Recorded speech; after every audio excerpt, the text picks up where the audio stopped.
Hi friends, എല്ലാവർക്കും പുതിയൊരു വീഡിയോയിലേക്ക് വീണ്ടും സ്വാഗതം. ഇന്നത്തെ നമ്മുടെ വീഡിയോ കണ്ണൂർ സ്പെഷ്യൽ ചെമ്മീൻ കൽമാസിൻ്റെ റെസിപ്പിയാണ്. ആ റെസിപ്പി എങ്ങനെയാണ് ഉണ്ടാക്കുന്നതെന്ന് നോക്കാം. ആദ്യം തന്നെ ഈ കൽമാസിന് മസാല തയ്യാറാക്കിയെടുക്കണം. അതിനായിട്ട് ഒരു പാൻ അടുപ്പത്ത് വെച്ച് ചൂടായതിലേക്ക് 2 ടേബിൾ സ്പൂൺ വെളിച്ചെണ്ണ ഒഴിച്ചു കൊടുക്കണം. വെളിച്ചെണ്ണ തന്നെ ഇവിടെ എടുക്കണം കേട്ടോ, അതാണ് ഇതിന് ടേസ്റ്റ് കൂടുതൽ കൊടുക്കുക. അതിലേക്ക് ഒരു 5-6 വെളുത്തുള്ളി ചെറുതായി നുറുക്കിയതും ഒരു കഷ്ണം ഇഞ്ചി ചെറുതായി നുറുക്കിയതും കൂടി ഇട്ട് നന്നായിട്ടൊന്ന് വഴറ്റിയെടുക്കണം. ഈ വെളുത്തുള്ളി ഒന്ന് വാടി വരുമ്പോഴേക്കും അതിലേക്ക് 3 വലിയ ഉള്ളി ചെറുതായി അരിഞ്ഞത് ഇതിലേക്ക് ചേർത്ത് കൊടുക്കണം. നമുക്ക് എത്രയാണോ കൽമാസ് വേണ്ടത് അതിനനുസരിച്ചുള്ള മസാലയാണ് ഇവിടെ ഉണ്ടാക്കിയെടുക്കേണ്ടത്. എനിക്ക് വേണ്ടത് കുറച്ചായതുകൊണ്ടാണ് ഞാൻ 2-3 വലിയ ഉള്ളി ചെറുതാക്കി നുറുക്കിയെടുത്തത്. അത് ഇതിലേക്ക് ഇട്ട് കൊടുത്തിട്ട് കുറച്ച് ഉപ്പ് കൂടി ചേർത്ത് കൊടുത്തിട്ട് നന്നായിട്ടൊന്ന് വഴറ്റിയെടുക്കണം. ഇതിനു മുമ്പ് ഞാൻ ചിക്കൻ കൽമാസിൻ്റെ റെസിപ്പി ഇട്ടിട്ടുണ്ട്. അതിൻ്റെ ലിങ്ക് ഞാൻ താഴെ കൊടുക്കാം, ഒന്ന് കണ്ടു നോക്കൂട്ടോ. അത് ഒത്തിരി വെറൈറ്റി ആയിട്ടാണ് ഉണ്ടാക്കിയിട്ടുള്ളത്. ഈ വാടിക്കൊണ്ടിരിക്കുന്ന ഈ വലിയ ഉള്ളിയിലേക്ക് നമ്മൾ 2-3 പച്ചമുളക് ചെറുതായി നുറുക്കിയതും കുറച്ച് കറിവേപ്പിലയും കൂടി ചേർത്ത് കൊടുത്തിട്ട് വീണ്ടും ഒന്ന് നന്നായിട്ട് ഇളക്കിയെടുക്കണം. ഈ വലിയ ഉള്ളി നന്നായിട്ട് വാടിയെടുക്കേണ്ട ആവശ്യമില്ല കേട്ടോ, ഒന്ന് കടിക്കുന്ന ഒരു പരുവത്തിൽ മതി. ഇതും കൂടി ഒന്ന് നന്നായി മിക്സ് ചെയ്തതിന് ശേഷം മൂടി വെച്ചിട്ട് ഒരു 10 മിനിറ്റ് നേരം ഒന്ന് വേവിച്ചെടുക്കാം.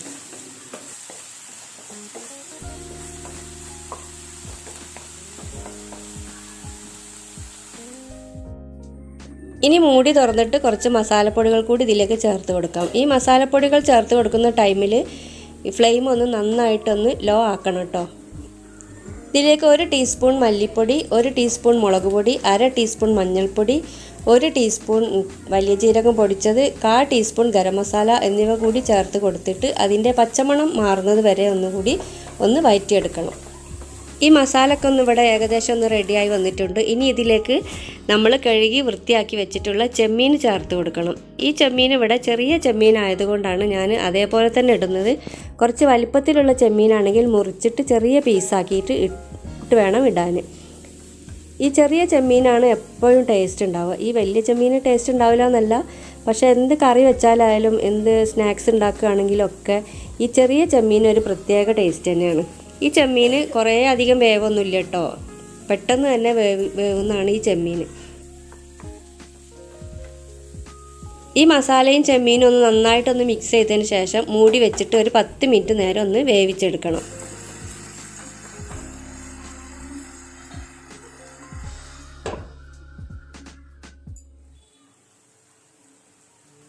പത്ത് മിനിറ്റിന് ശേഷം മൂടി തുറന്ന് നോക്കിയപ്പോൾ നമ്മൾ വെള്ളമൊന്നും ഒഴിച്ചിട്ടില്ല, എന്നാലും ചെറുതായിട്ടൊന്ന് വെള്ളം വരുന്നുണ്ട്. പക്ഷേ ഈ വെള്ളം നന്നായിട്ടൊന്ന് വറ്റിച്ച് ഡ്രൈ ആക്കി എടുക്കണം കേട്ടോ. പക്ഷേ എനിക്ക് ഡ്രൈ ആക്കാൻ സാധിച്ചില്ല, അതുകൊണ്ട് ചെറിയൊരു ബുദ്ധിമുട്ടുണ്ടായിട്ടുണ്ട്. ഇനി ഇതിലേക്ക് നമ്മൾ പിഴിഞ്ഞ് വെച്ചിട്ടുള്ള 1/2 മുറി ചെറുനാരങ്ങ നീര് ചേർത്ത് കൊടുക്കണം. എന്നതിന് ശേഷം ഒരു പിടി മല്ലിയില കൂടി ചേർത്ത് നന്നായിട്ട് മിക്സ് ചെയ്തതിന് ശേഷം നമുക്ക് അടുപ്പത്ത് നിന്ന് വാങ്ങി വെക്കാവുന്നതാണ്.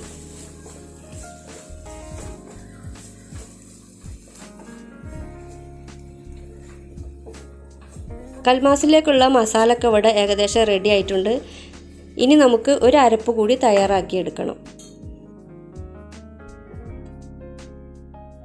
മിക്സിയുടെ ചെറിയ ജാറെടുത്തിട്ട് 1 മുറി തേങ്ങ ചിരവിയത് ചേർത്ത് കൊടുക്കണം.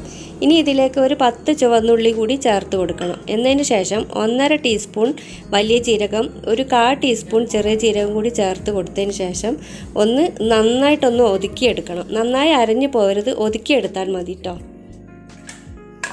ഇനി കൽമാസിനുള്ള ഒരു മാവ് തയ്യാറാക്കാനായിട്ട് ഒരു പാത്രം എടുത്തിട്ട് അതിലേക്ക് അരിപ്പൊടി ഇട്ട് കൊടുക്കണം. നമ്മൾ സാധാരണ നൂൽപുട്ടിനും പത്തിരിക്കൊക്കെ എടുക്കുന്ന അതേ അരിപ്പൊടി തന്നെയാണ് ഇവിടെ കൽമാസിനും എടുക്കേണ്ടത്. ചതച്ച് വെച്ചിട്ടുള്ള ആ തേങ്ങയുടെ മിക്സ് കൂടി ഇട്ട് കൊടുത്തിട്ട് അതിൽ നന്നായിട്ട് ഈ പൊടിയുടെ കൂടെ മിക്സ് ചെയ്തെടുക്കണം.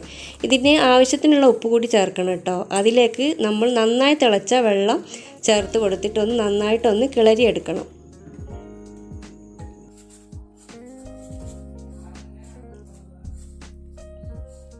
ഇനി ഈ കിളരി എടുത്തിട്ടുള്ള ഈ പത്തിരിപ്പൊടി ഒരു വലിയ തട്ടിലേക്ക് ഇട്ട് കൊടുത്തിട്ട് ചെറു ചൂടോട് കൂടി തന്നെ നന്നായിട്ടൊന്ന് കുഴച്ചെടുക്കണം. ചെറിയ ചൂട് തന്നെ കുഴച്ചെടുക്കണം കേട്ടോ, എന്നാലേ ഉള്ളൂ പാകത്തിന് റെഡി ആയിട്ട് വരികയുള്ളൂ.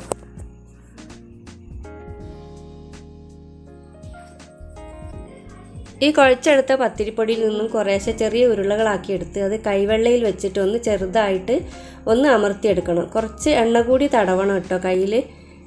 നന്നായിട്ടൊന്ന് പരത്തിയെടുത്തതിലേക്ക് നമ്മൾ മസാല കുറേശ്ശെയായിട്ട് ചേർത്ത് കൊടുക്കണം. ആ മസാല ചേർത്ത് കൊടുത്തതിന് ശേഷം ഒന്ന് കയ്യിൽ വെച്ചിട്ട് ഒന്ന് ചെറുതായിട്ടൊന്ന് ഉരുട്ടിയെടുക്കണം. ഈ മസാല ഡ്രൈ ആവാത്തതിനെ കൊണ്ടാണ് അത് കുറച്ച് അതിൻ്റെ ഒരു നീരൊക്കെ പുറത്തേക്ക് വരുന്നത്. ഒന്ന് നന്നായിട്ടൊന്ന് നിങ്ങൾ ഉണ്ടാക്കുന്ന സമയത്ത് നന്നായി ഒന്ന് ഡ്രൈ ആക്കണം കേട്ടോ. ബാക്കിയുള്ള മാവും ഇതേപോലെ തന്നെ കയ്യിൽ വെച്ചിട്ട് മാവിൽ കുറേശ്ശെ മസാല വെച്ച് കൊടുത്തതിന് ശേഷം ഉരുട്ടിയെടുത്തിട്ട് നമുക്ക് കൽമാസ് റെഡിയാക്കി എടുക്കണം. ഈ ഉണ്ടാക്കിയെടുത്ത കൽമാസ് എല്ലാം ഒരു ആവി വരുന്ന അപ്പച്ചമ്പിൽ വെച്ചിട്ട് നന്നായിട്ടൊന്ന് 25 മിനിറ്റ് നേരം വെച്ചിട്ട് പുഴുങ്ങിയെടുക്കണം. ഇനി ഒരു പാത്രം എടുത്തിട്ട് 2 ടീസ്പൂൺ മുളക് പൊടി, 1/2 ടീസ്പൂൺ മഞ്ഞൾപ്പൊടി, പാകത്തിനുള്ള ഉപ്പ്, കുറച്ച് കറിവേപ്പില ചെറുതായി നുറുക്കിയത്, പാകത്തിനുള്ള വെള്ളം എന്നിവ ഒഴിച്ച് കൊടുത്തിട്ട് ഒരു മസാല കൂടി തയ്യാറാക്കിയെടുക്കണം.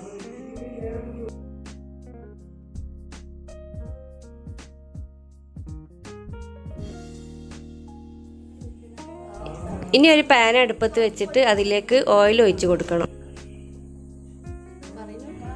ഇനി ഒരു പാൻ അടുപ്പത്ത് വെച്ചിട്ട് ഒന്ന് ചൂടായതിലേക്ക് കുറച്ച് ഓയിൽ കൂടി ഒഴിച്ച് കൊടുത്തതിന് ശേഷം ഈ കൽമാസ് ഈ നമ്മൾ ഉണ്ടാക്കി വെച്ചിട്ട് മുളകിൻ്റെ മസാലയിൽ ഉരുട്ടിയെടുത്തതിന് ശേഷം ഈ പാനിൽ വെച്ചിട്ട് ഒന്ന് ഷാലോ ഫ്രൈ ചെയ്തെടുക്കണം.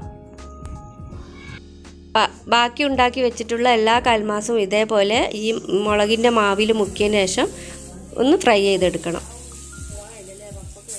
ഈ കൽമാസ് നമുക്ക് സ്നാക്സ് ആയിട്ടും ബ്രേക്ക്ഫാസ്റ്റ് ആയിട്ടും അതേപോലെ തന്നെ ലഞ്ചായിട്ടും ഒക്കെ ഉപയോഗിക്കാവുന്നതാണ്. ഞങ്ങളിവിടെ ഇപ്പോൾ ഈ ലഞ്ചിനാണ് കേട്ടോ ഇത് ഉപയോഗിച്ചിട്ടുള്ളത്.